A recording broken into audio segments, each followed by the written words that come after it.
Durante más de 2 años, el conflicto entre Rusia y Ucrania ha sido un tablero sangriento, una partida de ajedrez donde cada movimiento costaba vidas y cada estrategia se medía en kilómetros ganados o perdidos. Las sanciones, las armas, las negociaciones fallidas, el mundo entero se había acostumbrado a la idea de que esta guerra no tendría un final cercano. Pero en las últimas semanas, algo cambió. Un rumor comenzó a crecer en los pasillos del poder. Un murmullo que se filtró desde Moscú hasta Washington. Rusia y Estados Unidos estarían trabajando, en secreto, en un acuerdo que podría cambiarlo todo. Y no se trata de cualquier acuerdo. Según fuentes cercanas a las negociaciones, este pacto reconocería de facto los avances territoriales rusos, consolidando bajo el control del Kremlin vastas zonas que antes pertenecían a Ucrania. En otras palabras, Vladimir Putin saldría de esta guerra no solo intacto, sino fortalecido. La figura que sorprendió al mundo fue Donald Trump. Regresando al poder con su estilo impredecible y directo, el nuevo presidente de Estados Unidos se mostró dispuesto a romper con la estrategia de desgaste que su predecesor había mantenido. Su mensaje fue claro: poner fin al conflicto rápidamente, aunque eso significara aceptar un resultado que, para muchos en Occidente, sería visto como una victoria de Putin.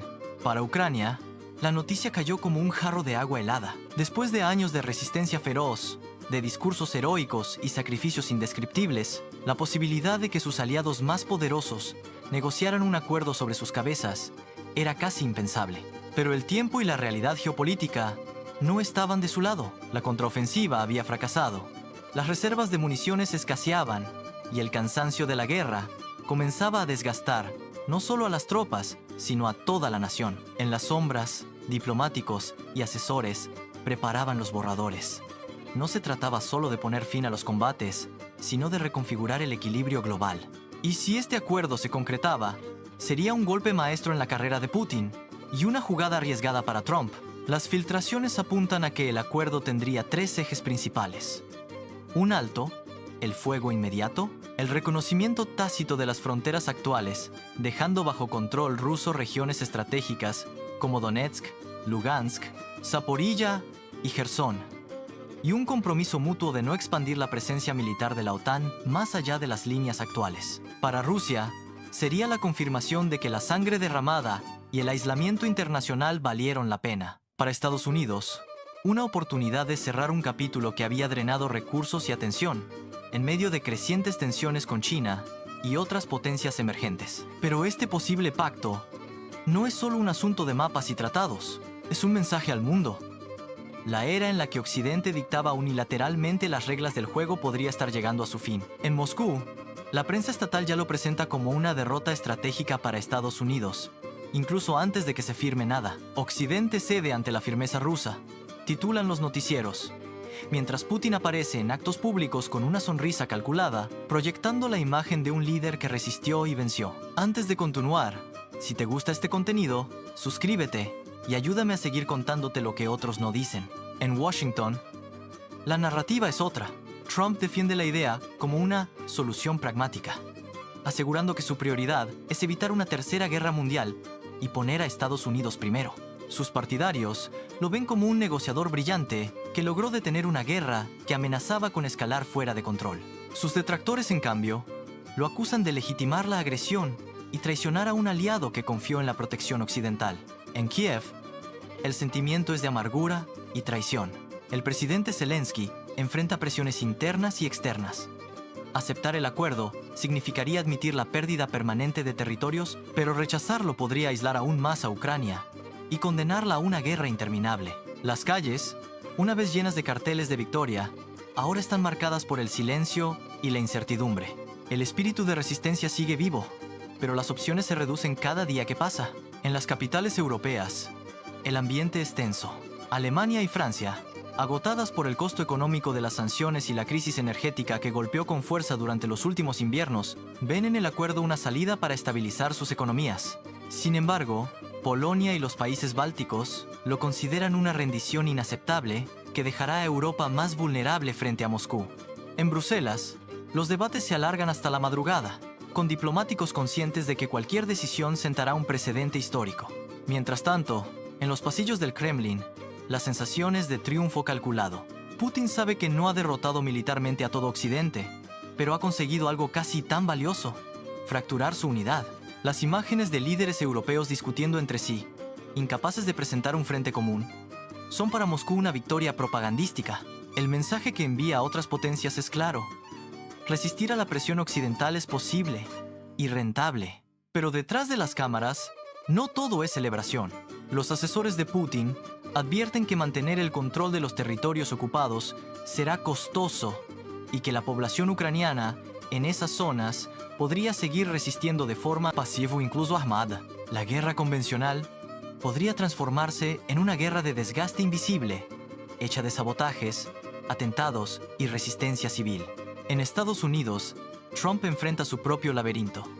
Los sectores más duros del Congreso lo acusan de vender la seguridad europea a cambio de una paz temporal. Otros, más pragmáticos, ven en el acuerdo una oportunidad de redirigir recursos hacia la frontera sur y hacia la competencia con China.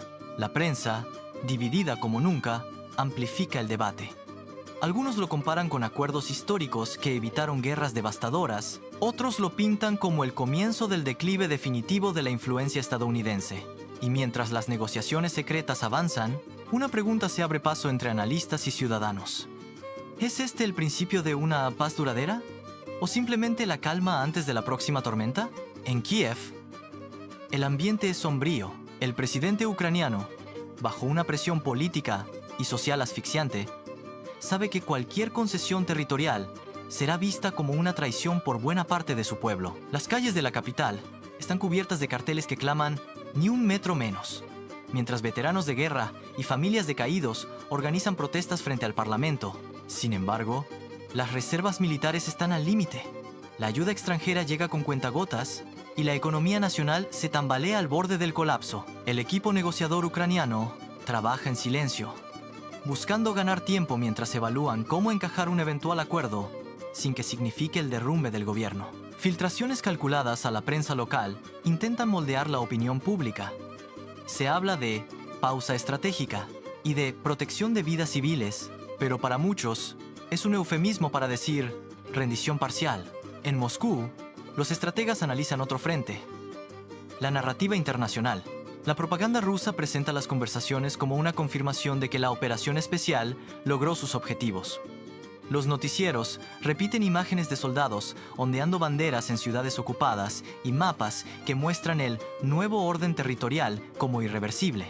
Mientras tanto, en Washington, Trump mantiene llamadas diarias con sus asesores y con líderes europeos seleccionados. Su objetivo es claro: vender el acuerdo como una victoria diplomática que evita una guerra prolongada y libera recursos para otros desafíos globales. Entre líneas, deja entrever que un conflicto congelado en Europa podría ser útil para concentrarse en la creciente tensión con Pekín. Sin embargo, no todos están convencidos. Expertos militares advierten que permitir que Rusia consolide sus avances podría motivar a otras potencias a imitar su estrategia: tomar territorio por la fuerza y luego negociar desde una posición de poder. La lección, dicen, sería peligrosa para el orden internacional. Aún así, las reuniones continúan, cada vez más discretas y más cerca de un borrador final. En el aire, la sensación de que el mapa de Europa está a punto de cambiar otra vez. En una sala blindada en Ginebra, lejos de cámaras y micrófonos, delegados de Rusia, Ucrania y mediadores internacionales revisan línea por línea el borrador del acuerdo. Los puntos clave son tan delicados que cualquier filtración podría hacer estallar las negociaciones. Rusia exige el reconocimiento de las regiones bajo su control como territorio propio, además de garantías de que Ucrania no ingresará a la OTAN. Kiev, por su parte, intenta asegurar un corredor humanitario permanente, el regreso de prisioneros de guerra y algún tipo de compensación económica por las ciudades devastadas. Trump ha ordenado a su equipo que empuje por un compromiso rápido. Según sus asesores, mientras más se prolonguen las conversaciones, más oportunidades habrá para que fuerzas internas en Ucrania o incluso en Europa saboteen el proceso. Su mensaje es directo: acabar con esta guerra antes de que se pudra el tablero.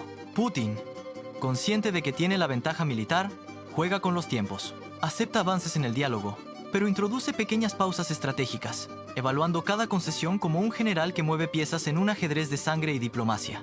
En su círculo más cercano, el acuerdo es visto como el triunfo final de una estrategia que empezó mucho antes de la invasión: debilitar a Ucrania hasta que aceptar sus términos sea la única salida. En paralelo, los países europeos observan con una mezcla de alivio y temor. Francia y Alemania presionan por cerrar el trato, preocupados por el desgaste económico y el riesgo de un invierno con crisis energética. Polonia y los estados bálticos, en cambio, advierten que ceder terreno a Rusia es abrir la puerta a futuras agresiones. En las calles de Moscú, la narrativa oficial ya prepara a la población para celebrar. Anclas de televisión ensayan discursos sobre la restauración de la justicia histórica. Mientras en Ucrania, la sola idea de firmar este documento provoca debates amargos, acusaciones de traición y el miedo latente a una guerra civil interna. La historia, parece, se acerca a un punto de no retorno. Trump entra primero, con paso firme, sonriendo para las cámaras que logran captarlo desde lejos. Sus asesores lo siguen de cerca, cargando carpetas con el texto final. Putin aparece minutos después, tranquilo, saludando a su manera. Una leve inclinación de cabeza y un gesto seco con la mano. No hay apretones ni abrazos, solo un intercambio de miradas que dice más que cualquier discurso. Mientras las plumas se deslizan sobre el papel, el mundo contiene la respiración. En Moscú, la noticia ya se difunde como una victoria. En Washington, el discurso está listo. Hemos traído la paz y salvado miles de vidas. En Kiev, sin embargo, reina el silencio. Un silencio cargado de ira, impotencia y dolor. Las consecuencias de este pacto no se medirán en días, ni siquiera en meses. Lo que se está sellando aquí es un cambio en el equilibrio global. Una confirmación de que las reglas del juego han cambiado. Y mientras los líderes estrechan manos para la foto final, muchos se preguntan, ¿es este el final de la guerra? ¿O solo el comienzo de una nueva era de confrontación? Haz clic en suscribirse y quédate, porque lo fuerte viene después.